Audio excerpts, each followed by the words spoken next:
Manatolya dükanında 1 manata nələr ala bilərsiniz? Bir dənə baxın, hər yerdə 4-5 manat olan bunları gəlib Manatolya dükanından silikondur, ən keyfiyyət. 1 manata əldə edərsən. Sömçəsinə bax. Rəng, hər rəngi də var. Bütöv olanlardır, qiyməti 1 manat.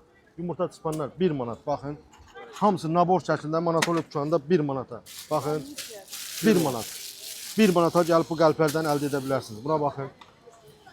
Qiyməti beləcə hər yer 4-5 manatdır. Manatolya dükanında 1 manat. Yaxın gəl, bitmədi. Yaxın gəl. Görürsünüz kəfkirlər, silikon bütöv 4 manat deyil, 1 manat. Yaxın gəl, 1 manat. Buna bax, 1 manat. Bura baxın bir dənə. Hər yerdə bunu 3-4 manatdan aşağı satmırlar. Gəl Manatolya dükanından ən böyük ölçüsü, ən keyfiyyətlisi qəlibləri 1 manata əldə et. Baxın, buna bax hələ, buna bax.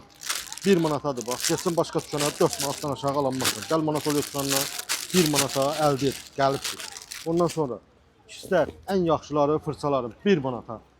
Baxın 4 manata satmışıq bu malı. Böyük olandandır. İçində 7 dənədir ya 10 dənədir. Hamısı bir yerdə silikon.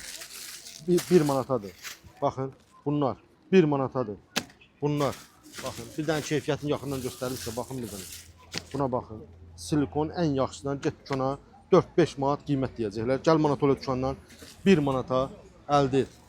Yaxın gəl, bu qəlplər bir daha göstərir. Hər biri 1 manatadır. Hər biri Manatolya dükanında 1 manatadır. Ünvanımız Əhməddə Bakı Notariatını keçdim. Bazar Store qarşısında Manatolya dükanı və onu da qeyd edim ki, bu məhsulları Xırdalanda yaşayan müştərilərimiz ticari partnyorumuz Rahatşok mağazasında əldə edə bilər.